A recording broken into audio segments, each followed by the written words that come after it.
40k core rules. So looking into it, we have our intro where it says Warhammer 40,000 puts you in command of an army of mighty warriors and war machines as you battle for supremacy in the grim darkness of the far future. These pages contain the core rules for playing games with your Citadel miniatures and are designed to be used with the essential rules that come packaged with your Warhammer 40,000 models. So here's the basic rules. They'll be going over the key, because we have a key and use symbols.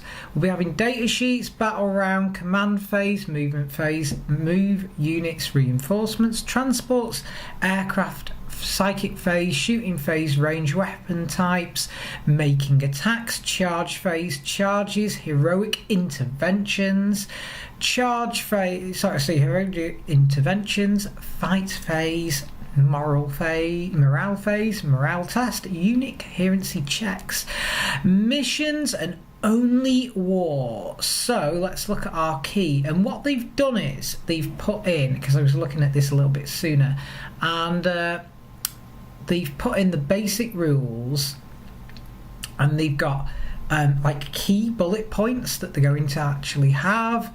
Here's the samples of what we are going to be looking at, and they're talking about the keywords as well in bold. Very simple, but introducing how they work. It's pretty simple. I don't need to really read through this because we're about to read through it anyway. The basic rules. The rules on this page contain everything you need to know in order to use your Citadel Miniatures collection to wage glorious battles across the war-torn galaxy. Yes, very, very exciting indeed. So I think I'm going to make this a little bit bigger, and is it possible for me to actually move this around? No. Probably not. So this is going to be slightly interesting. So anyway, the basic rules of this page contain everything you need to know, blah blah blah blah, and we're going to read through these rules and sort of bring out the layman terms that you need to sort of get straight into battle. So that's what we're going to be looking at with this. That's sort of like our plan of attack. Anyway, so if we look, they're saying that they're going to be, you have a set of Citadel miniatures. They form an army. They're fought in a series of battle rounds until one player is declared a victor. This page contains various rules in terms of what they're referred to elsewhere. To play a game of Warhammer 40,000, you must first select a mission. So everything's going to be based on missions. The missions will tell you how to muster your armies, create your battlefield, and deploy your armies. It will also tell you any special rules that apply to the battle, and most importantly, what you need to do to win. You can find out more about missions on page 24. Army. Each player in a game of Warhammer 40,000 commands an army of Citadel miniatures, hereafter referred to as models. So what they've done is with these rules is that they've put things very simple, very clearly worded. The only problem is that reading it takes a while. So that's the purpose of this video, to get down to the actual core rules that we're going to be actually looking at, and to look at them more in layman terms, and to really just sort of skim over this to give you a real overview of what's going on. So they talk about the power level system that we all know, and new players, that's what power units. In the data sheet there is a power level. It's kind of like points used to be, but it's sort of a lot more simple. It's not based on, like with points it'd be what weapons they use, what person they wear, what unit it was, and then all the different people in the unit. So they also put a rider, which a lot of people were talking about. How does this work with Apocalypse, and how does this work with Kill Team? And they say that a battle of less than 15 power or greater than 300 power, then you may find Kill Team or Apocalypse respectively better. So Kill Team for less than 15 power and Apocalypse for greater than 300 power. You can find out more about these games on warhammer-community.com. Okay, and here's our bullet points. Army collection of models under your command. Datasheets, the rules that you will need to use the models in your army in a game are presented on datasheets. Each unit has a datasheet, and yes, we're going to see them. Now, regarding keywords, all datasheets have a list of keywords separated into faction keywords and other keywords. The former can be used as a guide to help decide which models to include in your army, but otherwise both sets of keywords are functionally the same. In either case, or either case should we say, keywords appear in keyword bowl rules. Okay, so we know about keywords, and if it applies to infantry, it applies for infantry units. They have said that pluralization or not of keywords does not affect the units. So if it says infantries or chaos models or something like that, chaos, I don't really know. I haven't really seen how that is, but I can understand why they've clearly outlined that. Some datasheets have keywords present, so we have our bold keywords, which are our standard keywords, and the ones with the angular brackets that have been placed, which would be chapter, legion, mark of chaos, etc., etc., are ones that you select yourself. And then they give an example that says chapter. Now, this is Nick, and he's got chapter keywords, so what he's done is he's selected Ultramarines. So that's what Nick selected, and then he would replace the chapter in the what they refer to as angular brackets. So chapter in angular brackets will be replaced with the keyword Ultramarines that he has selected. Some units, and they've also quite interestingly just used his name Nick and nothing else. Okay, so some units can include models. Here's the key part of how keywords are going to work in 9th. Some units can include models that have different keywords. While a unit has models with different keywords, it is considered to have all the keywords of all of its models, and so affected by any rule that applies to units with any of those keywords. So if we look back at this again, what they're trying to say is that if it has keywords, the whole unit is affected by the keywords. If a rule only applies to models with a specific keyword, then instead of only applies to models in such a unit, then instead it only applies to models in such a unit that have the correct keyword. So if a keyword applies to a model with a specific keyword, it will only apply to that one model, not the unit, which is what we sort of understood. And then they've just recapped: keywords appeal in rules in keyword bold font. Keyword rules apply to units and models with that keyword. Keywords are chosen by you when a unit is added by, and that's in angular brackets, is chosen by you. The other ones are just keywords. Here we go. Units. Models move and fight in units. A unit can have one or more models chosen from a single datasheet. All units in the same army are friendly units, and all models in the same army are friendly models. All units in your opponent's army are enemy units, and all models in your opponent's army are enemy models.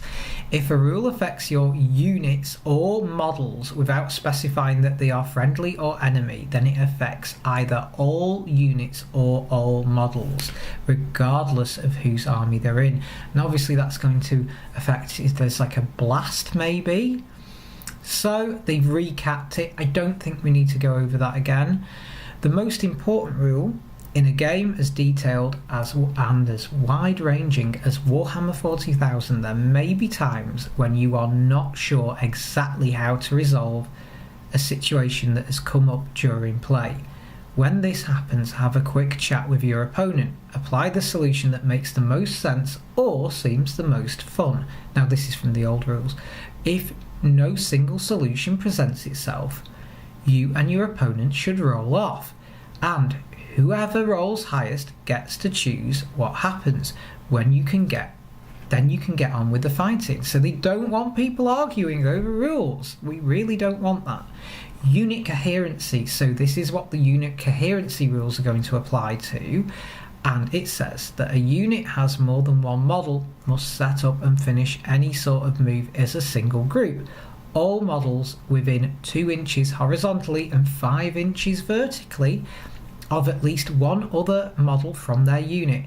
While a unit has 6 or more models, all models must instead be within 2 inches. Right, so if a unit, now this is the key thing to remember here, so we'll talk about this again.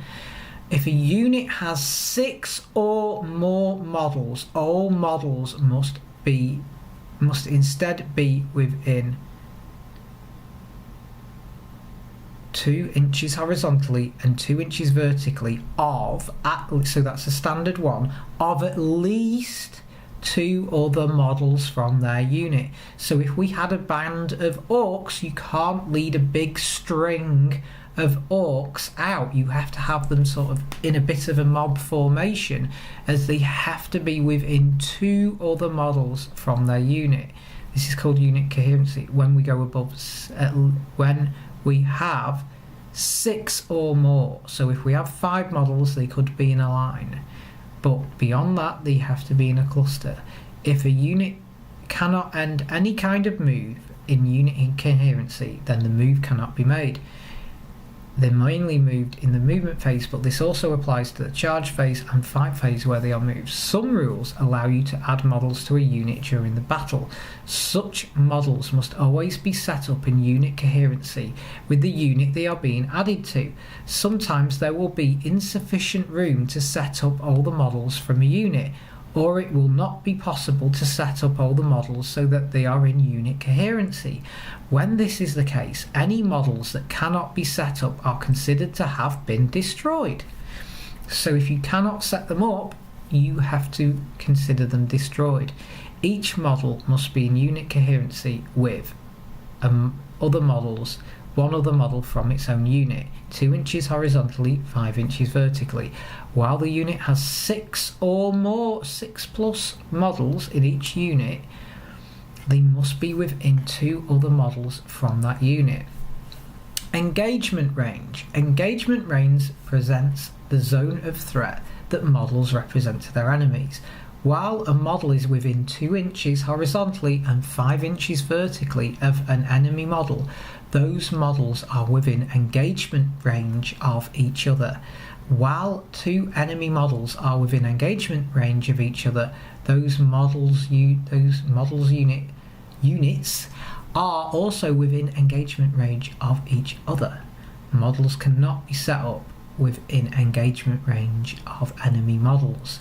So they're saying that while 2 enemy models are within engagement range, these models' units are also in engagement range. So just 2 models being close within 1 inch is going to include the whole unit fighting. Engagement range is 1 inch horizontally and 5 inch vertically. Models set up within engagement. Models cannot be set up within engagement range, so they cannot be set up within 1 inch.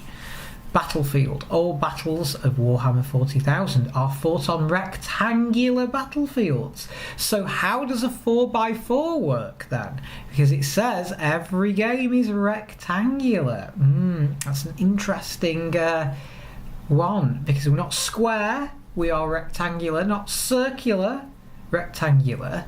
This can be any surface upon which the models can stand, a dining table for example, or the floor. Your mission will guide you as to the size of the battlefield required, but it will be consummate with the size of the armies you are using. Battlefields will be populated with terrain features. So, and then they go into terrain features. Now, this is an interesting one because it doesn't mention third-party scenery at all. Terrain features. The scenery on a battlefield can be represented by models from the Warhammer 40,000 range. These models are called terrain features to differentiate them from the models that make up an army. Terrain features are set up on the battlefield before the battle begins. You can find out more about terrain features in the Warhammer 40,000 core book. Unless the mission you are playing instructs you otherwise, you should feel free to create an exciting battlefield using any terrain features from your collection that you wish. In general, we recommend having one feature, so this is just a recommendation. We recommend having one feature on the battlefield for every 12 inches by 12 inch area, rounding up. So if they're sort of saying if you have a 6-inch area at the end, just put another feature in there. Don't worry if your battlefield doesn't match these requirements, but keep in mind that playing on a battlefield that is either a barren wasteland or filled to overflowing with terrain features may give an advantage to one side or the other. So they're saying that there is advantages to certain factions or models if there's just a clear empty playing field or terrain battlefield, even just normal battlefield.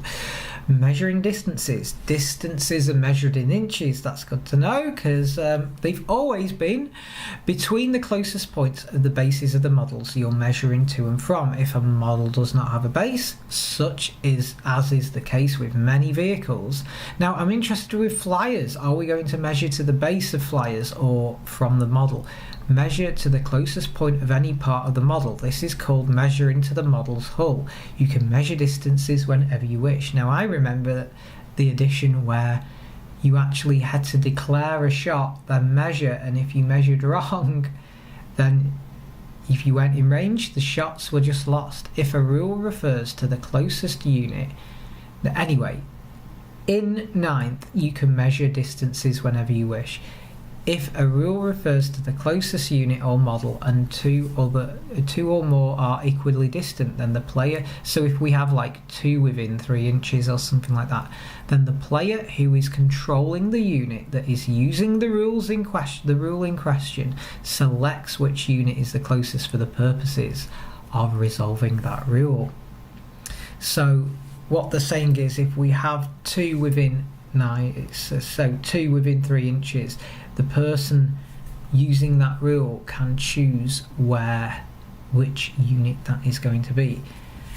Recapping is basically what we just said. If several units are tied, that's a better word than equidistant. If several units are tied for closest, the player resolving the rule selects which is closest. Within and only within. Now, this is a very interesting rule indeed, because what we're looking at here is a rule that applies within a certain distance. Distances that are not more than the specified distance, for example, more than. So we've got within a certain distance. It applies to any distance that is not more than that specific distance. For example, within 1 inch means any distance that is not more than 1 inches away.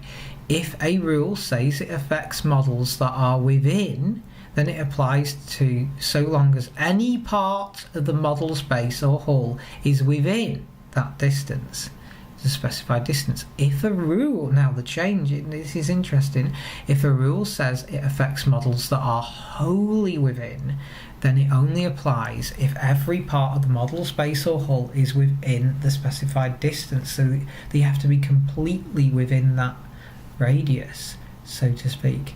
If a rule says it affects units that are within, then it applies so long as any part of that model's base or hull in that unit is within the specified distance. If a rule says it affects units if every model in that unit is within, then that rule applies so long as any part or of the base model is within that specified distance. If a rule says it affects units that are wholly within, then it only applies if every part of the model's base or hull in that unit, so the whole unit including their base, has to be wholly within, as in completely within the specified distance. And then they've done a nice little recap which makes it far more simpler. Then they talk about wobbly model syndrome, which has been discussed several times, which I'll just recap very quickly. It means if you have a model that can be placed there but may fall and get damaged, then you can all agree, if both players agree, then you can leave that model in a different place and say, oh, it's there. However, later on, an enemy model is shooting the model, you will have to hold it back in place so they can check visibility. So you can't just say it and then hide it. Dice talks about dice. If it says everything's on a d6, it says some rules refer to a 2d6 or a 3d6. In these cases, right, you will add the results together. If a rule says a d3, you halve the value, rounding fractions up. If a rule requires a d6 roll, for example 3 or more, it is often abbreviated to 3+. This is how we've known it. Which is 3 or more, they say 3+. And then they talk about modifiers. Now there's actually an order. Now this is quite interesting because they've referred to an order for the modifiers. And the order that we're looking at here is that we have to do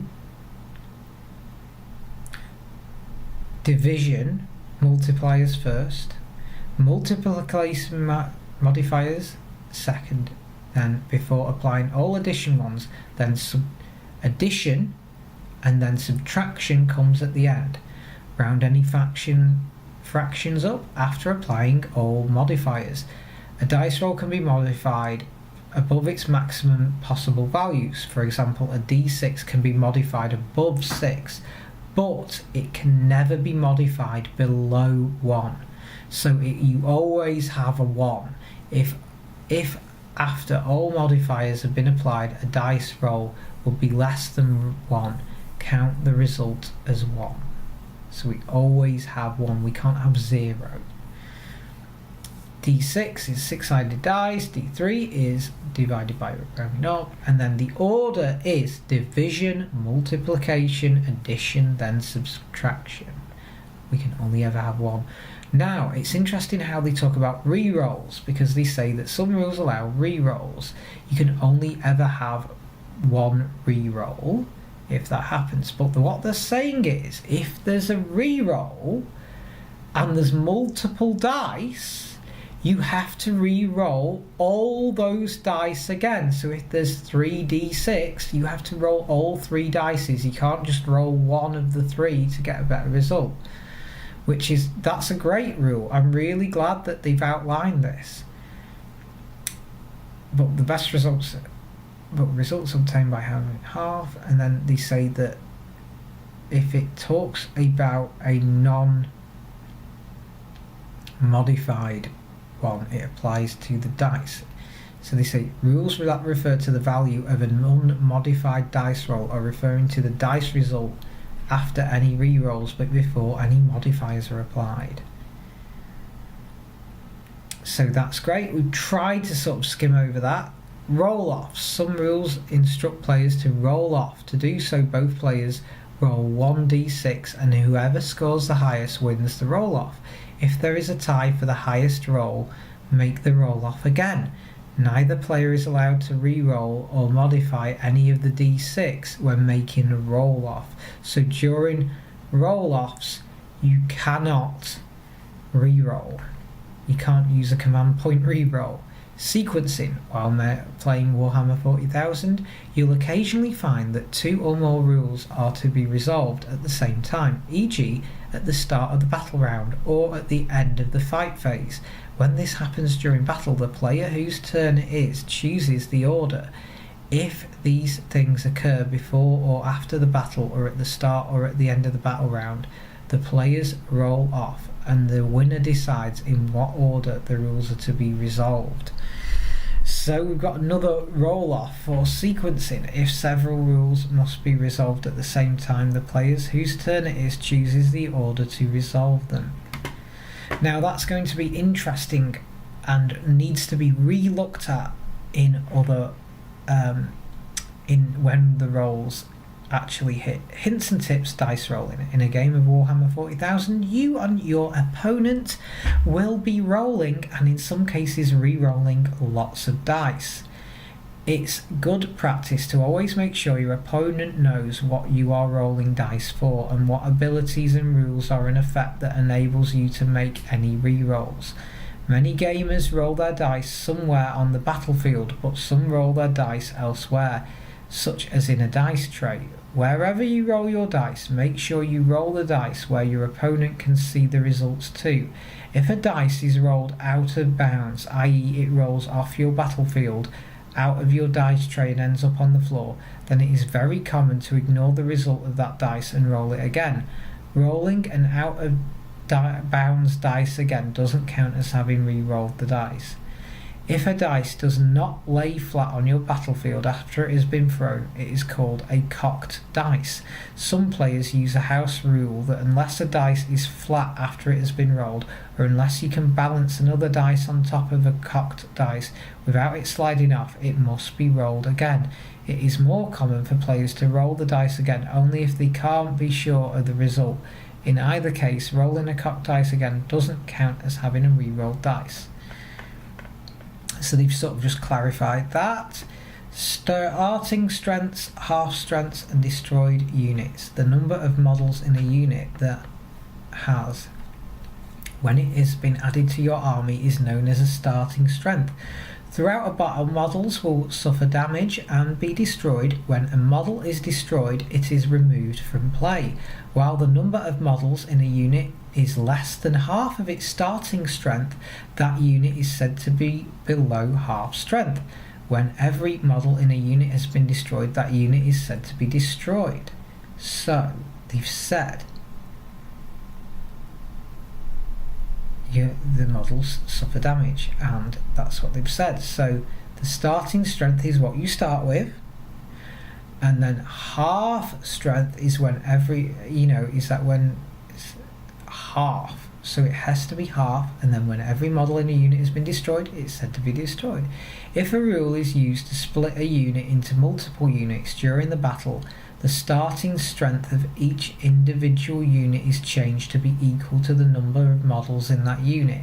If several units merge together to form a single combined unit during the battle, adding the starting strengths of all the individual units together to determine the new starting strength of the combined unit, and use this value to determine the combined unit below its half strength. That's a bit wordy, very wordy, but we'll recap in a second. Some rules will only trigger if an enemy unit was destroyed by you, or by a model or unit from your army. This means that the last model in the enemy unit was destroyed by an attack made by a model in your army, or it was destroyed because it fled the battlefield, or it was destroyed by a mortal wound inflicted by a rule that a model in your army is using, or it was destroyed as a result of any other rule that model in your army is using that explicitly states the enemy models is outright destroyed. Enemy units that are destroyed by any other means are not destroyed by you or by your unit. So they're saying that you have to actually cause the damage to be destroyed by you. Starting strength, number of models in a unit when it is added to your army. When a model is destroyed, remove it from the battlefield. Below half strength is number of models in a unit is less than half its strength. When the last model in a unit is destroyed, the unit is said to be destroyed. So it can't come back. If you destroy the Necrons, the unit, it cannot regenerate, it's been destroyed. Each unit has datasheets that list the characteristics, war gear and abilities of its models. Here we explain what some of it means, and while the rules found elsewhere in this section explain how it's all used in the game. A condensed version of a model's datasheet can be found in its construction guide. This contains less information than the full version, but will still let you get your unit into the field straight away. Unit name, battlefield role, primary used when using a Battleforged army, power rating, profiles, characteristic of your mighty models, and then this is the new profiles that we've got, and we're going to actually have to zoom in here. And can I actually move this around? Rats. Oh yes, here we go. Excellent. Right, okay, that's okay. We can zoom in. So the move characteristic, this is what's different. They've got these profiles in, and we're really going to zoom in on what these profiles look like because they're very strange and very new to us. Move, which is the speed at which it moves. Weapon skill, which is, so that are the moves and arrow. Weapon skill is a sword, which is kind of makes sense. Hand-to-hand fighting combat, if it's unable to fight in melee at all. Ballistic skill, oh, if a weapon skill is like a line through it, a dash, is unable to fight in melee. Ballistic skill, this shows how accurate a model is when shooting. If it's got a line through it, it has no proficiency with ranged weapons and cannot make attacks with ranged weapons at all. Strength indicates how physically strong it is, and ballistic skill is a target, strength is a fist, how much damage it will inflict in hand-to-hand combat. Toughness is T, and it has a skull which shows how tough it is. Physical harm. Wounds show how much damage a model can sustain, and we have the little blood icon. Attacks tells you how many attacks it can strike in hand-to-hand combat. If a model has an attacks of a line dash, then it has nothing at all. And the attacks are, so wounds are like three little blood drops. Attacks are swords. Leadership is a flag, which is sort of like a surrender flag. This reveals how courageously determined or self-control a model is. And a save, which is a shield, indicates the protection the model's armor gives. And then we can zoom out just slightly again, just to go back to normal. Then we've got some large model characteristics change as the model loses wounds. Look at such models' remaining wounds and consult the appropriate row of its profile on its datasheet to determine its current characteristics. Okay, if we look here, we've got some more composition and war gear. If a unit's profile does not, then this part of the datasheet will tell you what models are in the unit and how many of them you should have. It also tells you the default weapons and war gear models are equipped with. Under strength units, if you do not have enough models to field a minimum size unit, you can still include one unit of that type in your army with as many models as you have available. This is known as under strength units. So this is interesting because they're saying if you do not have enough models to field the minimum size, you can still include one unit of that type in your army. You can only have one though, and with as many models as you have available, this is known as under strength unit. So you can have one under strength unit. That's a great addition. Abilities. Many units have one or more special abilities. These will be described here. Aura abilities. Some abilities affect the model, and we'll just start to zoom in again because this is going to have an interesting bits. Of aura abilities, a model with an aura ability is always within range of its effects. The effects of multiple identical named aura abilities are not cumulative, i.e. if a unit is within range of two models with the same aura ability, that aura ability only applies to the unit once. So If you have an aura ability, you can only apply it once to a unit. Weapons. In the condensed data sheets, weapons are given a number that corresponds to an annotated pictures of the model. Rather than being named, weapons are described with the following characteristics. Range, which is like a target with a line in it, how far the weapon can shoot. Weapons are a range of melee, are melee weapons and can only be used in hand-to-hand combat. All other weapons are ranged weapons. Some weapons have a minimum and maximum range. For example, 6-inch to 48-inch. Such weapons cannot target units that are wholly within the shorter range. So if everything's within the shorter range, they can't. However, if there's stuff sticking out, it can be targeted. Type, which is gearcox. These are all explained under the shooting and fight phases of the basic rules. These types are denoted by symbols in the condensed data sheet. Strength is a fist. S, how likely the weapon is to wound a foe. So these are weapons symbols now. If a weapon's strength lists user, it is equal to the bearer's strength characteristic. If a weapon lists a modifier, i.e. +1 or 2 times, modify the bearer's strength characteristic as shown. If a weapon's strength was x2 times 2, the bearer had a strength of 6, that weapon has a strength of 12. And it's really great that they're really clearly explaining everything here. It's going to make playing the game so much simpler with people who do not understand them completely. Armor penetration AP, how good a weapon is, attacks go through armor, and that has a shield with an explosion on it, and damage with a single blood drop, the amount of damage inflicted by a successful wound. Abilities, if any abilities apply to attacks made with this weapon profile, they are listed here. So let's move on to the next section, which is going to discuss datasheets. So we're going to compare here what we're going to see, and we're going to have the full datasheet and condensed datasheet. So the full datasheet is on the left, and they're showing Assault Intercessor Squad, and the condensed datasheet is on the right. And the condensed ones seem to be coming with the models, and the full datasheet will be in the codex. So if you look at the left and the right, you'll be able to compare. And the main thing is these odd symbols, which is really annoying me.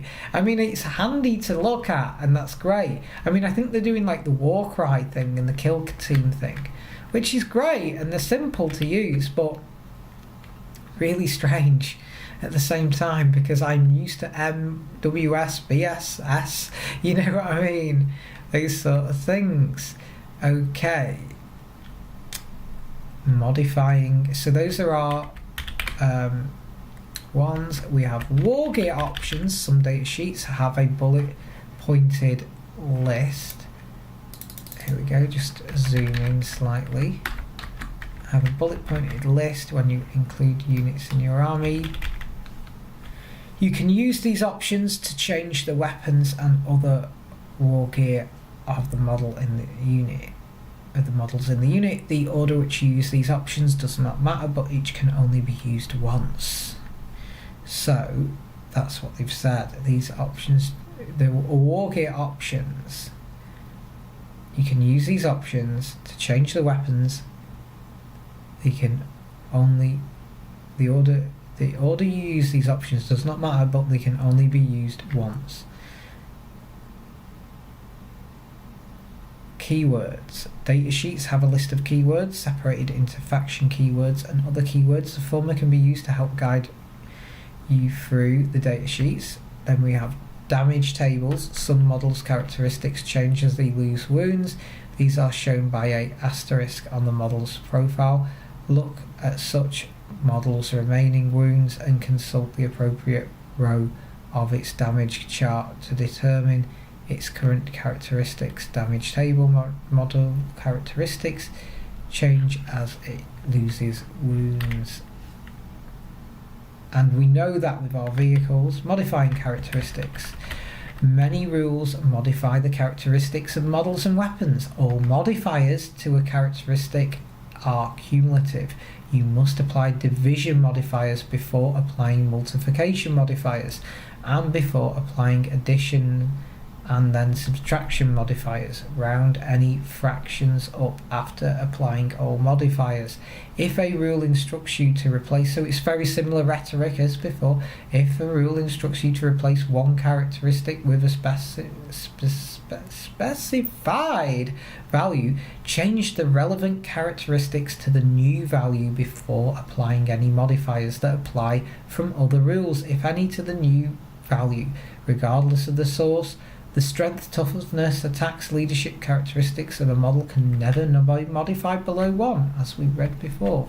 You may encounter a characteristic that is a random value instead of a number. For example, a move characteristic might be 2d6.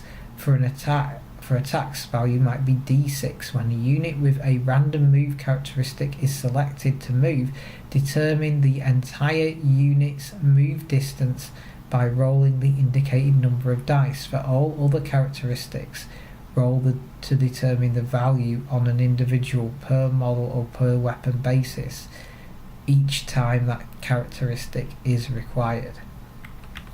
Characteristics of dash can never be modified. If a model has a strength or leadership characteristic of dash and that characteristic is required to resolve a rule, then substitute the model's toughness characteristic for that characteristic for the purpose of resolving that rule. So in strength and leadership, if it has a dash, the model's toughness, that characteristic are resolved in that rule. Note that the substituted characteristic still cannot be modified. All characteristic modifiers are cumulative. Applying modifiers in the following order: division, multiplication, addition, then subtraction. Round fractions up after applying all modifiers. STA and leadership can never be modified below 1. Random, so strength, toughness, attacks and leadership can never be modified below 1. Random move characteristics determined for a whole unit each time it moves. Other random characteristics are determined individually when a characteristic is required. So that's going to be interesting with the Chaos ones, because they do have those flash metal weapons, don't they? So that's going to be interesting. A Space Marine and then they have an example. A Space Marine Sergeant, strength characteristic 4, is making an attack with a power fist, strength characteristic 2 times, while under the effects of a psychic power that increases his strength characteristic by 1. The two modifiers are 2 times and then +1, are cumulative and applied concurrently. The attack is therefore resolved at a strength 9. 4 times 2 plus 1. So you can't say +1 and then times it by 2, and that's like very handy explanation. And then we have the battle round that it's talking about here. We have the battle round. Minute by bloody minute, the battle grinds on, from the opening volleys of shots through furious offensives and despite counterattacks onto the last dying moments when victory hangs by a thread. Warhammer 40,000 is played in a series of battle rounds. In each battle round, both players have a turn. The same player always takes the first turn in each battle round. The mission you are playing will tell you which player this is. Each turn consists of a series of phases which must be resolved in the following order. Command phase. Both players must now this is new, the command phase. Both players muster strategic resources and use tactical abilities. Movement phase, your models can maneuver across the battlefield. Psychic phase, your psychers use powerful mental abilities. Shooting phase, everyone shoots. The units shoot. Charge phase, your units may move into close combat with enemy units. Fight phase, both players' units pile in and attack with melee weapons. Morale phase, both players test the courage of their depleted units. Once a player's turn has ended, their opponent then starts their turn. Once both players have completed a turn, the battle round has been completed and the next one begins, and so on until the battle is concluded. Out of phase rules. Some rules allow for a model or unit to move, shoot, charge, fight, or attempt to manifest a psychic power outside of the normal turn sequence, if such a rule explicitly mentions to do so as if it were a different phase than the current one, e.g. that unit can shoot as if it were the shooting phase when any rules that are normally used in that phase, an example this would be the shooting phase, apply when that unit shoots. Only exception to this are stratagems. If a stratagem specifies that a unit must be used in a specific phase, then it can only be used in that phase, i.e. you cannot use a stratagem that says use this stratagem in the shooting phase to affect a unit that is shooting as if it were the shooting phase. You can find out more about stratagems in the Warhammer 40,000 core book. So, to recap, because that is rather wordy, when resolving an out-of-phase rule, all rules that normally apply in that phase continue to apply. However, phase-specific stratagems cannot be used when resolving out-of-phase rules. So you can't use a fight stratagem in the shooting phase. Command phase. So this is the new one. This is a key thing that you will want to know. Commanders gauge the flow of the battle, consolidating their objectives before making alterations to their battle plans and devising new tactics and strategies with which to defeat their foe. If your army is battle forged, then you start your command phase before doing anything else. You gain 1 command point. This is called the Battle Forged Command Point bonus. You can find out more about Battle Forged armies and command points in the Warhammer 40,000 core book. Some abilities found on datasheets and some stratagems are used in your command phase. In addition, some missions have rules that take place in the command phase. Once you and your opponent have resolved all these rules, if any, progress to your movement phase. You can find out more about stratagems in the Warhammer 40k rulebook. And they're really pushing these stratagems now, that's what I've noticed. Battle Forged Command Point bonus. Gain 1 command point if an army is battle forged. Resolve any rules that occur in the command phase. Progress to the movement phase, page 10. That's what we do. So we're going to cover the movement phase now. The ground shakes to the tread of marching feet and the growl of engines as armies advance across the battlefield and vie for advantageous positions. Very, very exciting times indeed. So let's take a look at the movement phase. Is split into 2 steps. First, you move your units, then you can set up reinforcements that have not yet arrived. Move units and then reinforcements. And that's a key to remember here, that we move units first. 1. Move units. Start your movement phase by selecting 1 unit from your army to move. That unit can either make a normal move, it can advance, or it can remain stationary. If a unit is within engagement range or any enemy models, then it is selected to move. It cannot make a normal move or advance. It can either remain stationary or it can fall back. So that's what you've got to do. If units are within engagement range, you cannot move, make a normal move or advance. It can either remain stationary or fall back. After you have finished moving that unit, you can then select another unit from your army to move in the same manner and do so, and so on, until you have done so with as many of your units as you wish. If you move a unit, you can move any of its models. You can also choose not to move some of the units in that unit if you wish. Whenever you move a model, you can pivot it and change its position on the battlefield along any path, but no part of the model's base or hull can be moved across the bases or hulls of other models, nor can they be any part of that model, including its base, cross the edge of the battlefield. You can also rotate any movable parts of that model, such as turrets and sponsons. When it is moved, the distance a model moves is measured using the part of the model's base or hull that moves furthest along its path, including parts that rotate or pivot. So you can use the actual turret sticking out. Select a unit in your army to move. When a unit moves, it can either make a normal move, advance, or remain stationary. Units that are within engagement range of an enemy model can only either fall back or remain stationary. Select another unit in your army to move, and then once all your units have moved, you may progress to reinforcements.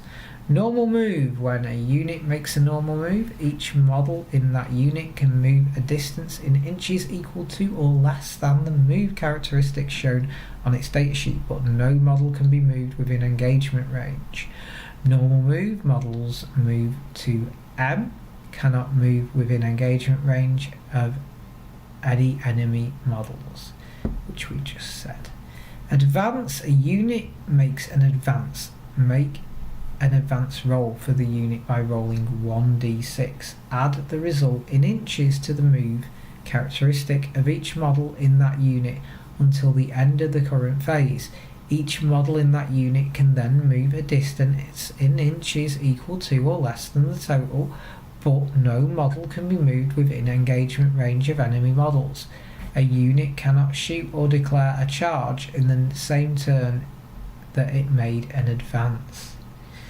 And then recapping, models move their M characteristic plus a d6, cannot move within engagement range of enemy models. Units that advance cannot shoot or charge this turn. Remain stationary. If a unit remains stationary, none of its models can move for the rest of their phase. Any units from your army that were on the battlefield and were not selected to move in the move unit step of the movement phase and are assumed to have remained stationary in that phase. Remain stationary. Models cannot move in this phase. So that's remaining stationary if that's what it's been told to do. Fall back. When a unit falls back, each model in that unit can move a distance in inches equal to or less than the move characteristic shown on its datasheet, and when doing so you can move it within engagement range of enemy models, but it cannot end its move within engagement range. This is very similar. It cannot do this. If it cannot do this, then it cannot fall back. A unit cannot declare a charge in the same turn that it fell back. A unit cannot shoot or attempt to manifest its psychic power in the same turn that it fell back unless it's a titanic unit. Now that's an interesting one. A unit cannot shoot or attempt to manifest a psychic power in the same turn that it fell back. Fallback models move up to M. Units that fall back cannot charge, and units that fall back cannot shoot or manifest psychic powers unless they are titanic. Then we move over to reinforcements. Some units have a rule that allows them to start the battle in a location other than that on the battlefield. Units that use such rules are called reinforcements, and they will arrive later in the battle as described by their rule. Any reinforcement units that have not been set up on the battlefield when the battle ends count as having been destroyed. So you've got to use them reinforcements or they will be destroyed. If you have any reinforcement units, then in this step of the movement phase you can now select them and set them up on the battlefield one at a time. Once all your reinforcement units in that reinforcement units that you wish to set up in this turn have been set up, the movement phase ends. and you progress to the psychic phase. Details of how to set up reinforcement units are described in the same rules that enable the units to be set up in a location other than the battlefield. Enable the unit to be set up in a location other than the battlefield. Reinforcement units cannot make a normal move. Advance, fall back, remain stationary in the turn they arrive for any reason, but they can otherwise act normally. So you can't make a normal move, advanced or fall back, or remain stationary characteristic in the turn they arrive for any reason, but they can otherwise act normally, so you can still shoot, charge, fight, etc. Models in units that arrives as reinforcements count as having moved a distance in inches equal to their move characteristic in the movement phase. If models in the unit have a minimum move characteristic, those models count as having moved a distance in inches equal to their maximum move characteristic. And then they're just recapping here. Reinforcement unit that starts the battle in a location other than the battlefield. Set up your reinforcement units one at a time, as described by the rules that let them start the battle in the location other than the battlefield. Reinforcement units cannot make a normal move in an advance, fall back, remain stationary this turn. Reinforcement units always count as having moved this turn. Any reinforcement unit not set up on the battlefield by the end of the battle counts as being destroyed. And once all your reinforcement units have been set up, progress to the psychic phase. However, moving over terrain. When a model makes any kind of move, it can be moved over a terrain feature but not through it. So models can't move through a wall but can climb up and over it. A model can be moved over terrain features that are 1 inch or less in height as if they were not there. Any vertical distance up and down that they would have to make to traverse such terrain feature is ignored. A model can be moved vertically in order to climb up and down over any terrain feature that are higher than this, counting the vertical distance up and down as part of its move. Models cannot finish any kind of move mid-climb. If it is not possible to end the move as a result, that move cannot be made. So you can't go to a ladder and say you can get halfway up. You have to actually get to the ladder and then move him up on the second turn. Models can move freely over terrain features 1 inch or less in height. Models cannot move through taller terrain features but can climb up and down them. Flying. If a unit's datasheet has the fly keyword, then when it makes a normal move, an advance, or it falls back, its models can be moved across other models and their bases as if they were not there. And they can be moved within engagement range of enemy models. In addition, any vertical distance up and down that they make as part of their move is ignored. However, these models cannot finish their move either on top of another model or its base, or within engagement range of any enemy models.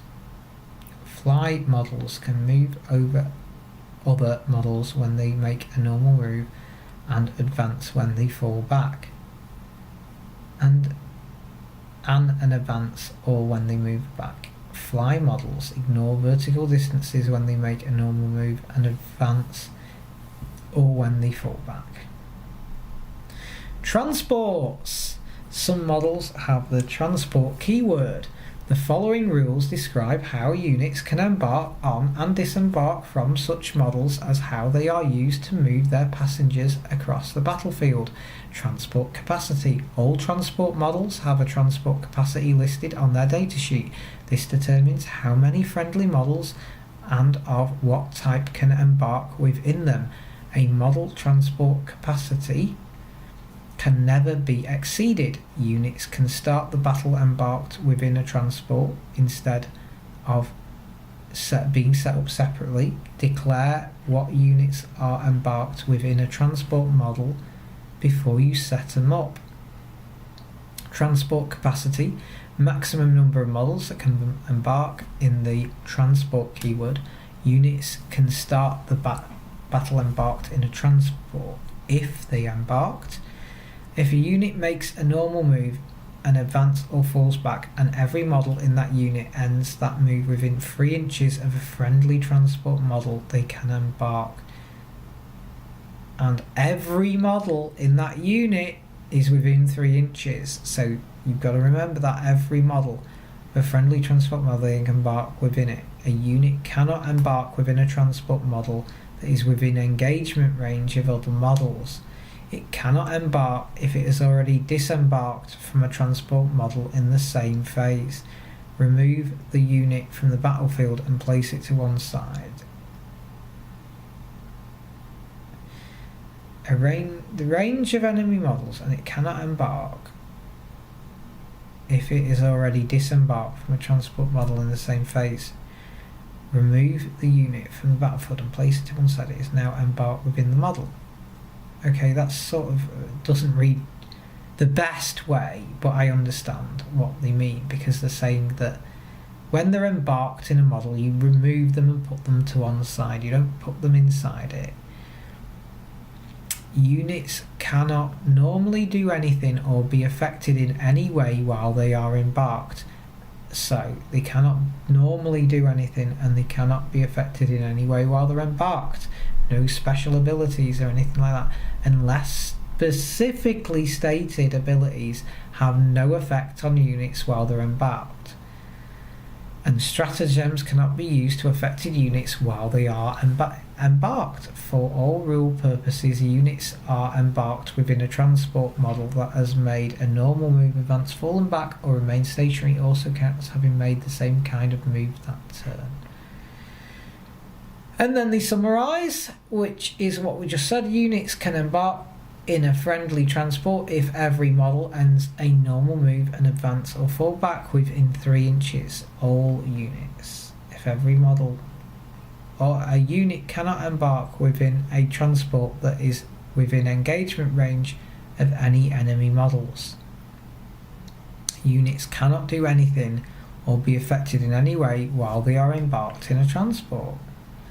If we disembark, if a unit starts its movement phase embarked within a transport model, that unit can disembark in that phase so long as the model itself has not yet made a normal move, an advance, or has fallen back that phase.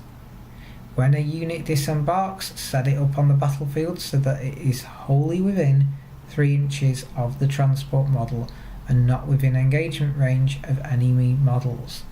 Units that disembark can then act normally, move, shoot, charge, fight, etc. in the remainder of the turn, but its models count as having moved that turn, even if they have not moved further, i.e. they never count as having remained stationary. Units that start their movement phase embarked in a transport can disembark this phase. A unit must disembark before their transport moves. Disembarking units must set up wholly within 3 inches of their transport and not within engagement range of any enemy models. Units that have disembarked count as having moved this turn. Destroyed transports. If a transport model is destroyed and that model has the explodes ability or equivalent, roll to see if it explodes and resolve any resulting damage to nearby units before setting up any units embarked within it, if any, on the battlefield.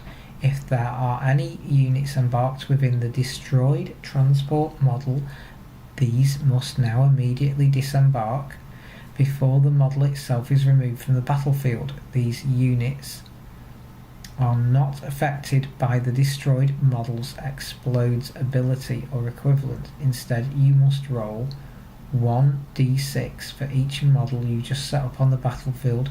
For each roll of 1, a model that disembarked your choice is destroyed. Units cannot declare a charge or perform a heroic intervention in the same turn they disembarked from a destroyed transport model. So, in summary, if a transport is destroyed, resolve its explodes ability if it has one. Any units embarked within must then disembark. Roll 1d6 for each model that disembarks. For each one, that model is destroyed. This is if it's exploding, and units that disembark cannot charge or perform heroic intervention this turn. This is for destroyed ones. And then we talk about aircraft.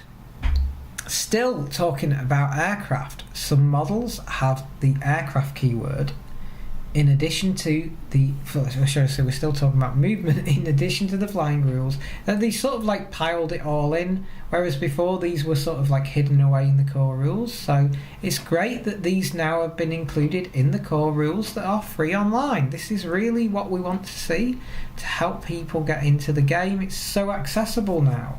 Some models have the aircraft keyword in addition to the flying rules. The following rules further describe how these units move across the battlefield and how other units can move beneath them. Minimum move. Aircraft models typically have a move characteristic consisting of two values. The first is the model's minimum move characteristic. In its movement phase, all parts of the model's base must end the move at least that far from where they started. The second is the maximum move characteristic. No part of the model's base can be moved further than this. If such a model's move characteristic is modified, its minimum and maximum move characteristic are both modified. If an aircraft model cannot make its minimum move, or its minimum move would result in any part of that model, including its base, crossing the edge of the battlefield, then unless you are using the strategic reserve rule, that model is removed from the battlefield and counted as destroyed. If the aircraft is transport, then any models currently embarked within are likewise counted as destroyed. So everything inside it's destroyed as well. The strategic reserves rule is described in the Warhammer 40k core rulebook. Minimum move. Models must move at least their minimum move. If a model cannot make its minimum move, it is destroyed unless you are using the strategic reserves rule. Aircraft engagement range. Although aircraft models have an engagement range, like any other model, the following rules and exceptions apply to it. This will account for the fact that typically aircraft models are soaring overhead and not skimming along the ground. So they do have an engagement range. They will not account. This will account for the fact that typically aircraft fly. Whenever a model makes any kind of move, it can be moved across aircraft models and their bases as if they were not there, and they can be moved within an enemy model's engagement range, but cannot end the move on top of another model or its base, and cannot end the move within engagement range of any enemy aircraft models. If, when an aircraft unit is selected to move in the movement phase, any enemy units are within engagement range of it, and that aircraft unit can still make a normal move or advance, i.e. does not have to fall back or remain stationary. If, when a unit is selected to move in the movement phase, the only enemy model that are within the engagement range of it are aircraft, then it can still make a normal move or an advance, i.e. does not have to fall back or remain stationary. So in summary, models can move within an enemy aircraft's engagement range. Models can move over aircraft and their bases when they make any kind of move. Aircraft can make a normal move or an advance even when within engagement range of enemy models. Units can make a normal move or an advance if they are only within engagement range of enemy aircraft. Heroic intervention, piling, consolidations and aircraft. Whenever a unit moves, when it performs a heroic intervention, piles in or consolidates, it must end that move closer to the closest enemy model. In all cases, aircraft models are excluded when determining which model is the closest, unless the unit making that move can fly. When a model performs a heroic intervention, piles in or consolidates, ignore aircraft unless the model moving can fly. Now, moving on to the psychic phase, and let me just take a quick breather because I've been talking for an hour and 10 minutes now.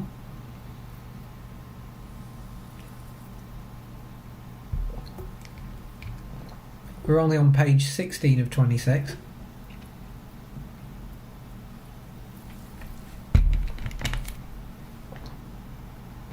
Okay, the psychic phase. Warrior, mystics and sorcerers wield the strange power of the warp to aid their allies and destroy their foes. Harnessing this force is not without risk, however, and with the smallest mistake the effort can spell doom for all nearby. Oh dearie me. Some models have the psychic keyword. In the psychic phase, psychers can attempt to manifest psychic powers and deny enemy psychic powers. Start your psychic phase by selecting one eligible psychic unit from your army that is on the battlefield. Psychic units that fell back this turn other than Titanic units are not eligible. If you have no eligible psychic units from your army on the battlefield and no other rules that need to be resolved in the psychic phase ends. Once you have selected an eligible psychic unit from your army, you can attempt to manifest one or more psychic powers with it. After you have finished manifesting all of this unit's psychic powers that you want to, you can then select another eligible psychic unit from your army to attempt to manifest psychic powers with, and so on, until you have done so with as many of your eligible psychic units as you wish. No unit can be selected to manifest psychic powers more than once in each psychic phase. Once you have no eligible psychic unit on the battlefield that you wish to attempt to manifest psychic powers with, your psychic phase ends and your progress to the shooting phase. Yes. Select a psyker in your army to manifest its psychic powers. Select another psyker in your army to manifest its psychic powers. Once all your psykers have manifested psychic powers, progress to the shooting phase. Psychic powers. All psykers know the smite psychic power. Some know other powers instead of or in addition to smite. The unit's datasheet and other supplementary rules you are using will make it clear which powers each psyker knows. Each psychic power has a warp charge value. The higher this is, the more difficult it is to manifest a psychic power. A psyker unit generates their powers before battle. All psykers know smite. Psykers know additional powers as described on the datasheet. Manifesting psychic powers. When you select a psychic unit to manifest psychic powers, you select one psychic power that unit knows and attempt to manifest it. With the exception of smite, you cannot attempt to manifest the same psychic power more than once in the same battle round, even with different psychic units. To manifest the psychic power, you must first pass a psychic test. The opposing player can then select one of their psychic units that is within 24 inches of the psychic unit attempting to manifest the power and attempt to deny that power before its effects are resolved by passing a deny the witch test. So long as the psychic test was successful and the psychic power was not denied by a successful deny the witch test, the psychic power is successfully manifested and its effects, which will be described in the power itself, are then resolved. If the psychic unit can attempt to manifest more than one psychic power in its psychic phase, then you can attempt to manifest those one at a time, as described above. The number of psychic powers each psychic unit can attempt to manifest in its psychic phase is listed on its datasheet. In summary, select a psychic power. You cannot select the same psychic power more than once per battle round unless that power is smite. So you can do multiple smites. Attempt to manifest the psychic power by taking a psychic test. The opponent can attempt to deny the psychic power by taking a deny the witch test. If successfully manifested, resolve the psychic power's effects. Select other psychic powers. The psychic test. When a psychic unit attempts to manifest a psychic power, you must take a psychic test for that unit by rolling 2d6. If the unit is equal to or greater than that power's warp charge value, the psychic test is passed. If you roll a double 1 or a double 6 when taking a psychic test, that unit immediately suffers perils of the warp. So if you roll a double 1 or a double 6, you will suffer perils of the warp. Psychic test passed if 2d6 equals or exceeds the psychic power's warp charge. If double 1 or double 6 rolled, Psyker suffers perils of the warp. Deny the witch. When a psychic unit attempts to deny a psychic power, you must take a deny the witch test for that unit by rolling 2d6. If the total is greater than the result of the psychic test, the deny the witch test is passed and the psychic power is denied. Only one attempt can be made to deny a psychic power. If a psychic unit can attempt to deny more than one psychic power in the psychic phase, it will be listed on its datasheet. Deny the witch. Passed if 2d6 exceeds the result of the opposing psychic test. Only one attempt can be made to deny each psychic power. And then it goes on to the psychic powers here. We have Smite, has a warp charge value of 5. Add 1 to the warp charge value of this psychic power for each other attempt that has been made to manifest this power by a unit from your army in this phase, whether that attempt was successful or not. If manifested, the closest enemy unit within 18 inches of and visible to the psychic unit suffers D3 mortal wounds. If the result of the psychic test was 11 or more, that unit suffers D6 mortal wounds instead. Warp charge 5. A psychic test of 5 is required to manifest Smite.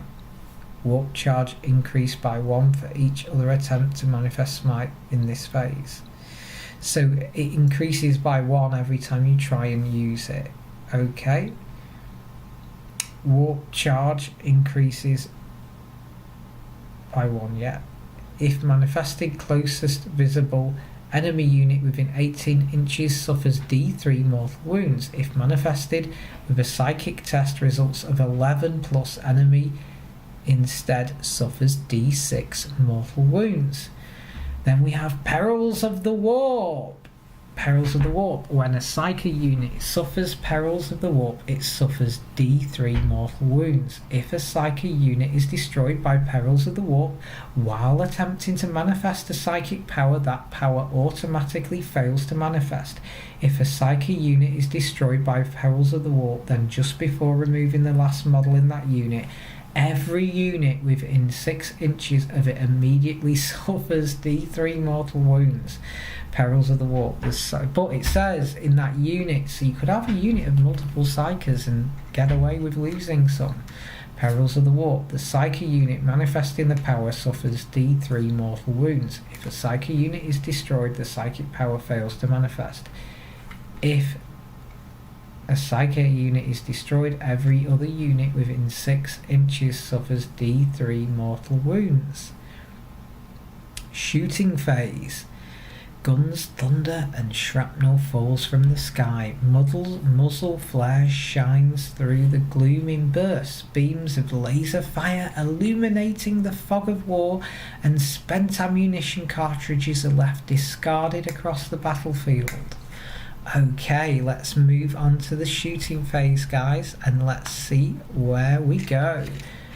So let me just take a quick breather with a drink.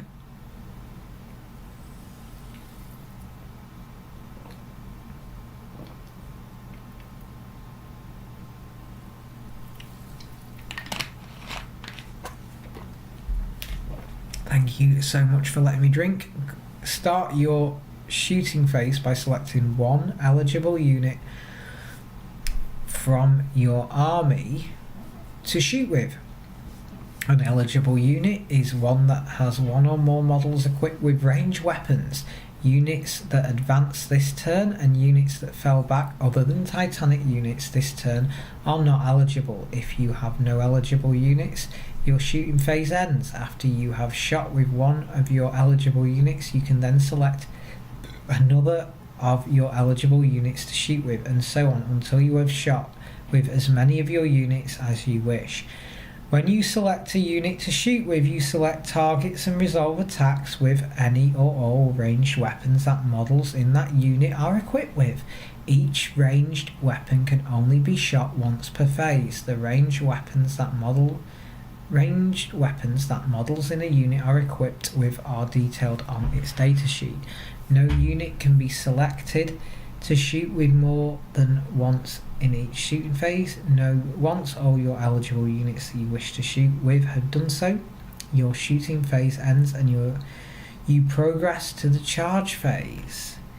So in summary, select a unit from your army to shoot with. When a unit shoots, select targets, then resolve attacks with any or all ranged weapons that model in that unit are equipped with. Select another unit from your army to shoot with. Once you have shot with all your units, progress to the charge phase. Selecting targets or select targets. When a unit shoots, you must select target unit or all of the ranged weapons its models are making attacks with before any attacks are resolved. If a model has more than one ranged weapon, it can shoot all of them at the same target, or it can split the weapons between different enemy units. Similarly, if a unit has more than one model, they can shoot at the same or different targets. In either case, when you select a target unit, you must declare which weapons will target that unit before any attacks are resolved. If any of these weapons has more than one profile that you must choose between, you must also declare which profile is being used. Only enemy units can be chosen as the target for an attack. In order to target an enemy unit, at least one model in that unit must be within range, i.e. within the distance of the range characteristic of the weapon being used, and be visible to the shooting model. If unsure, get a look from behind the firing model to see if any part of the target is visible. For the purpose of determining visibility, a model can see through other models in its unit. If there are no eligible targets for a weapon, then that weapon cannot shoot. If this is the case for all of the unit's ranged weapons, then that unit is not eligible to shoot with. If you have selected more than one target for your unit to shoot at, you must resolve all the attacks against one target before moving to the next target. If your unit is shooting more than one ranged weapon at a target, and those weapons have different characteristic profiles, then after you have resolved attacks with one of those weapons, you must, if any other weapons with the same characteristics profile is also being shot at that unit, resolve those attacks before resolving any attacks against the target unit with a weapon that has a different characteristic profile. Note that so long as at least one model in their unit was visible to the shooting model and in range of its weapon, then that unit was selected as the target. That weapon's attacks are always made against the target unit, even if no models in the unit remain visible or in range within it. Then when you come to resolve them, this happens because of a model being destroyed and removed from the battlefield as a result of resolving the shots with other weapons in the model's shooting unit first. Now, they've explained this very clearly, because obviously you can imagine in a sort of competitive play, then people would be saying, oh, you can't use that now, and things like that. So select targets for all weapons before any attacks are resolved. At least one model in the unit must be visible to the attacking model and within range of the attacking weapon. If a unit targets multiple units, all attacks against one unit must be resolved before resolving attacks against the next. If a unit shoots with multiple weapons, all attacks made with weapons that have the same profile must be resolved before resolving attacks with the next. So that's the main cover that they were saying. If a unit shoots with multiple weapons, all attacks made with weapons that have the same profile must be resolved before attacks with the next one. For example, James selects a squad of Chaos Space Marines to shoot with. The unit has 10 models, one is equipped with a las cannon and one with a melter gun and 8 with bolt guns. When the unit is selected to shoot, James splits their attacks as follows. The las cannon targets an enemy vehicle unit, while the melter gun and all the bolt guns target an enemy infantry unit. All the weapons are in range of the respective units and both targets are visible to all firing models. James resolves the attacks against the infantry unit first, beginning by choosing to shoot with the bolt guns. After all the bolt gun attacks have been resolved, James then resolves the melter gun attacks. Having resolved all the attacks against the infantry unit, James can then resolve the las cannon attack against the vehicle unit. Locked in combat, models cannot make attacks with ranged weapons while their unit is within engagement range of any enemy models. Models also cannot target enemy units within engagement range of any other units from your army. The risk of hitting your own troops is too great. Units cannot shoot while they are within engagement range of any enemy units. Units cannot shoot at targets within engagement range of any friendly units. Number of attacks. When a model shoots a ranged weapon, it will make a number of attacks. You make one hit roll for each attack being made. See making attacks. The number of attacks that model makes with a ranged weapon is equal to the number of attacks written on the weapon's profile after its type. For example, a model shooting an Assault 1 weapon can make one attack with that weapon. A model firing a Heavy 3 weapon can make 3 attacks, and so on. All of a ranged weapon's attacks must be made against the same target unit. Number of attacks equals number after weapon's type. Big guns never tire. Advanced rules. A vehicle or monster model can make attacks with ranged weapons even when its unit is within engagement range of enemy units, but it can only make such attacks against enemy units that it is within engagement range of. In such circumstances, vehicle monster models can target an enemy unit even if other friendly units are within engagement range of the enemy unit. Note that if a vehicle or monster unit has more than one ranged weapon, you can still choose to target units that are not within engagement range of the firing model's unit, but they will only be able to make the attacks with the ranged weapon if all enemy units within engagement range of the firing model have been destroyed when you come to resolve those attacks. In addition, when a vehicle or monster model shoots a heavy weapon, subtract 1 from the hit roll when resolving that ranged weapon's attack while any enemy units are within engagement range of that model's unit. Monsters and vehicles can shoot ranged weapons even if within engagement range of enemy units. Monsters, and so this is to stop, monsters and vehicles being tied up. Monsters and vehicles can target other units but cannot resolve these attacks while an enemy model remain within their engagement range. Subtract 1 from hit rolls made when monsters and vehicles shoot heavy weapons while an enemy unit remain in the engagement range. Don't forget to use the Lookout Sir rule. Models cannot target a unit that contains any character models with a wounds characteristic of 9 or less with a ranged weapon while that unit is within 3 inches, or any other vehicle monster unit while it is within 3 inches of any other friendly units that have 3 or more models, unless that character unit is both visible to the firing model and it is the closest enemy unit to the firing model. The maelstrom of battle makes it difficult to pick out such individuals. Ignore other enemy character models with a wounds characteristic of 9 or less when determining if the target is the closest enemy unit to the firing model. Cannot shoot an enemy character with 9 or less wounds while it is within 3 inches of a friendly unit, monster vehicle, or unit of 3+ models unless it is the closest target. Then we've got our ranged weapon types. I'm just scrolling through. Wow, there's a lot of information here. There's a lot of information here. So I'm going to try and push just a little bit further and then we'll see.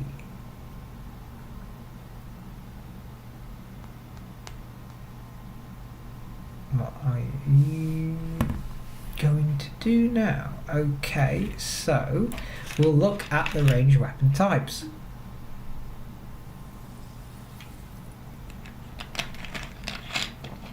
There are 5 types of ranged weapon: heavy, assault, heavy, rapid fire, grenade and pistol.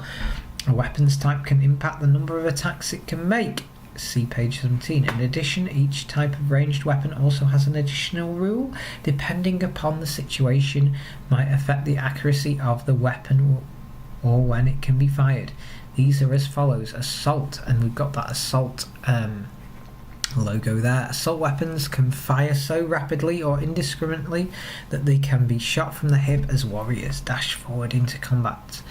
If a unit includes any model equipped with assault weapons, that unit is still eligible to shoot within your shooting phase even if it has advanced this turn, but you can only resolve attacks using those assault weapons when you select that unit to shoot with. If a model shoots an assault weapon in the same turn which it has an advance, subtract 1 from the hit rolls resolving the weapon's attacks. So don't forget to subtract 1 when the advance. Can be shot even if the model's unit is advancing, but you have to subtract 1 from the hit roll. Pistol, due to the compact size, can be used in melee to shoot at point blank range. A model can make attacks with a pistol even when its unit is within engagement range of an enemy unit, but it must target an enemy unit that is within engagement range of its own unit when it does so. In such circumstances, the model can target an enemy unit even if other friendly units are within engagement range of the same enemy unit. When a model equipped with a bolt, pistol and other type of ranged weapon, i.e. pistol rapid fire, shoots, it can either shoot with pistol or with its other ranged weapon. Choose which will fire, pistols or non-pistols, before selecting targets. Heavy weapons are among the biggest guns in even can be shot if firing a model within. So on pistols, they can be even fired if they're in engagement range, cannot be shot alongside any other type of weapon. Heavy weapons are amongst the biggest guns of the battlefield, but require bracing to fire at full effect and are unwieldy to bring to bear at close quarters. When an infantry model shoots a heavy weapon, subtract 1 from the hit roll when resolving that weapon's attacks if the firing model unit has moved for any reason that turn. I made a normal move. So basically subtract 1 from hit rolls if firing model is moved. Rapid fire. Rapid fire weapons are versatile armaments capable of aiming single shots at long range or controlled bursts fire at close range. When a model shoots a rapid fire weapon, double the number of attacks it makes if its target is within half the weapon's range. Now, I'm not repeating that because that's so simple. Grenades are handheld explosive devices that a warrior throws at the enemy while their squad mates provide covering fire. When a unit shoots one model that is equipped with a grenade in that unit can resolve that A grenade in that unit can resolve attacks with it instead of shooting any other weapons. Only one model can use grenade when its unit shoots. And then we come to the blast weapons, which is this new advanced rule. Some weapons have a blast listed in their profile abilities. These are referred to as blast weapons. In addition to the normal rules, the following rules apply to blast weapons. If a blast weapon targets a unit that has been 6 and 10 models, it always makes a minimum of 3 attacks. So if when determining how many attacks are made with that weapon, the dice rolled results in less than 3 attacks being made and makes 3 attacks instead. For example, if a grenade D6 weapon with a blast rule targets the unit that has 6 or more models and you roll a 2 to determine how many attacks are made, that roll is counted as being 3 and that weapon makes 3 attacks against that unit. When blast weapon targets a unit that has 11 or more models, do not roll dice to randomly determine how many attacks are made. Instead, make the maximum possible number of attacks. For example, if a grenade D6 weapon with the blast rule targets a unit that has 11 or more models, that weapon makes 6 attacks against that unit. Blast weapons can never be used to make attacks against a unit that is within engagement range of the firing model's unit, even if the weapon has the pistol type or if the firing model is a vehicle or monster. Firing high explosives at point blank range is simply unwise. In summary, blast weapons minimum of 3 attacks against units with 6 plus models. Always make maximum number of attacks against units with 11 models. Can never be used to attack units within the firing unit's engagement range. So that's that. Now we move on to making attacks.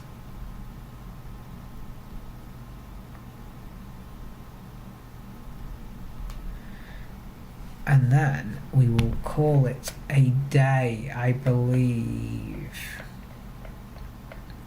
We're going to cover making attacks and then we're going to call it a day because this is a marathon, not a race. Making attacks. Attacks are made using ranged or melee weapons. Attacks can be made one at a time, or in some cases you can roll for multiple attacks together. The following sequence is used to make attacks one at a time. Hit roll. When a model makes an attack, make one hit roll for that attack by rolling 1d6. If the result of the hit roll is equal to or greater than the attacking model's ballistic skill BS characteristic, if the attack is being made with a ranged weapon, or its weapon skill characteristic, if the attack is being made with a melee weapon, then that attack scores 1 hit against the target unit. If not, the attack fails and the attack sequence ends. If an attack is made with a weapon that has an ability that says it automatically hits the target, no hit roll is made. The attack is simply scores 1 hit on the target unit. An unmodified hit roll of 6 always scores a hit, and an unmodified hit roll of 1 always fails. A hit roll can never be modified by more than -1 or +1. This means that if after all the cumulative modifiers to a hit roll have been calculated, the total modifier would be -2 or worse, it is changed to be -1. Similarly, if after all the cumulative modifiers to a hit roll have been calculated, the total modifier would be +2 or better if it is changed to be +1. Wound roll.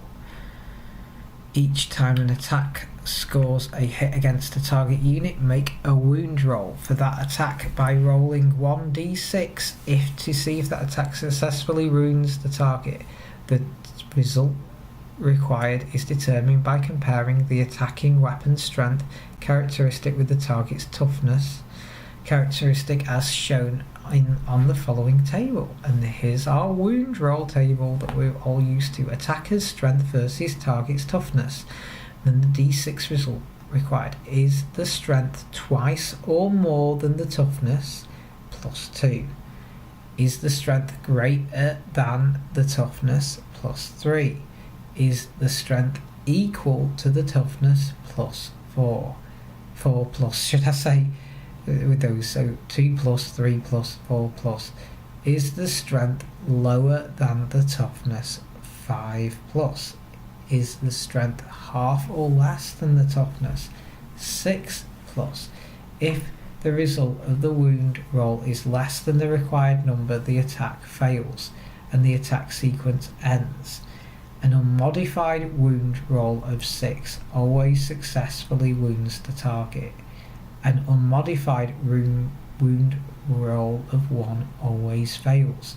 A wound roll can never be modified by more than 1, -1 or +1. This means that if after all the cumulative modifiers to a wound roll have been calculated, the total modifier will be -2 or worse. It is changed to be 1. Similarly, if after all the cumulative modifiers to a wound roll have been calculated, the total modifier would be 2 + 2 or better. It is changed to be +1. Allocate an attack. If an attack is successfully wounds the target unit, the player commanding the unit allocates the attack to one model in the target unit. This can be to any model in the unit and does not have to be allocated to a model which is in range or visible to the attacking model. If a model in the target unit has already lost any wounds or has already had attacks allocated to this phase, the attack must be allocated to that model. And then we'll move on to our saving throws. Saving throw. The player commanding the target unit then makes one saving throw by rolling 1d6 and modifying the roll by the armor penetration characteristic of the weapon of that attack was made with. For example, if the weapon has an AP of -1, then 1 is subtracted from the saving throw roll. If the result is equal to or greater than the save characteristic of the model the attack was allocated to, then the saving throw is successful and the attack sequence ends. If the result is less than the model's save characteristic, then the saving throw fails and the model suffers damage. An unmodified roll of 1 always fails. Inflict damage. The damage inflicted is equal to the damage D characteristic of the weapon making the attack. A model loses 1 wound for each point of damage it suffers. If a model's wounds are reduced to 0 or less, it is destroyed and removed from play. If a model loses several wounds from an attack and is destroyed, any excess damage inflicted by that attack is lost and has no effect. So in summary, hit roll, ranged weapon, roll 1d6, hit scored if result equals or beats attacking model's ballistic skill, otherwise the attack fails. Hit roll, melee weapon, roll 1d6 if hit score if results equal to or beats attacking model's weapon skill, otherwise the attack fails. Wound roll, roll 1d6 and compare attacks S with target's toughness on table to the left, which is the table there. Target wounded if scores equal to or beats the required result, otherwise attack fails. Allocate attack. Player commanding target unit selects one model in that unit. If a model in the unit has already lost wounds or has already had attacks allocated to it this phase, they must select that model. You can't spread it out. Saving throw. Roll 1d6 and modify by the attack's AP. If result less than the save throw of the selected model, then the saving throw is failed and it suffers damage. Otherwise the attack is saved. Inflict damage. The selected model loses a number of wounds equal to the attack's D. If a model is destroyed by an attack, any excess damage inflicted by that attack is lost. It can't be put onto another one. You can't put it onto the unit, it's put onto that model. Unmodified hit rolls, wound rolls and saving throws of 1 always fail. Unmodified hit rolls and wound rolls of 6 always succeed. Hit and wound rolls cannot be modified by more than -1 or +1. And then we'll look at the invulnerable saves, and then I will have to unfortunately see how far we can go with this, because I'm so tired. Invulnerable saves. Some models have an invulnerable save. Each time an attack is allocated to a model with an invulnerable save, you can choose to use either its normal save characteristic or its invulnerable save, but not both. If a model has more than one invulnerable save, it can only use one of them. Choose which it will use. If you use a model's invulnerable save, it is never modified by a weapon's armor penetration value. Invulnerable saves. Saving throw is that is never modified by attacking weapons AP. A model with an invulnerable save can use it instead of its normal save. Mortal wounds. Some attacks inflict mortal wounds. These are so powerful that no armor or force field can withstand their fury. Each mortal wound inflicts 1 point of damage on the target unit, and they are always applied one at a time. Do not make a wound roll or saving throw, including invulnerable saves, against a mortal wound. Just allocate it as you would any other attack and inflict damage to a model in the target unit. Unlike damage inflicted by normal attacks, excess damage from mortal wounds is not lost. Instead, keep allocating damage to another model in the target unit until either all the damage has been allocated or the target unit is destroyed. If an attack inflicts mortal wounds in addition to the normal damage, resolve the normal damage first. If an attack inflicts mortal wounds in addition to the normal damage, but the normal damage is subsequently saved, the target unit still suffers the mortal wounds as described opposite.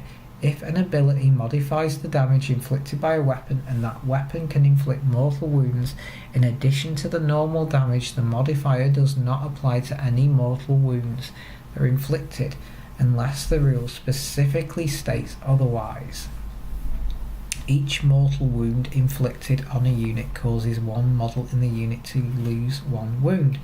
No saving throws can be made against mortal wounds. Mortal wounds inflicted by attacks in addition to normal damage always apply even if normal damage is saved. Ignoring wounds. Some models have rules that give them a chance to ignore wounds. If a model has more than one such rule, you can only use one of those rules each time the model loses a wound, including wounds lost due to mortal wounds. A model can only use one rule to attempt to ignore each wound suffered.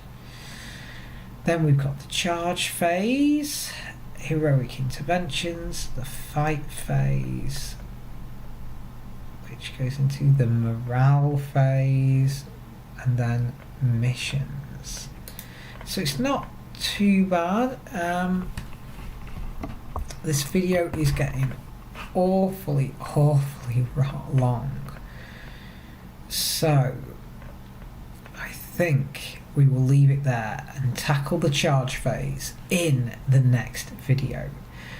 Thank you all ever so much for tuning in and staying with me. Please skip through this, and thank you for looking at the Warhammer 40,000 core rules in 9th edition. It was absolutely brilliant to have you come along and see, and I look forward to covering the charge phase, fight phase and morale phase and the quick mission at the end in the next video. Please subscribe, please give me a thumbs up if you enjoyed this nearly 2 hours of full rules, and thank you ever so much. Thank you ever so much for your time, and I hope this was valuable to you. Thank you ever so much, and I will see you in the next video. Goodbye everyone, and don't forget to check the other video here. Don't forget to check the other video, next one here. Thank you ever so much, ever so much. Thank you, and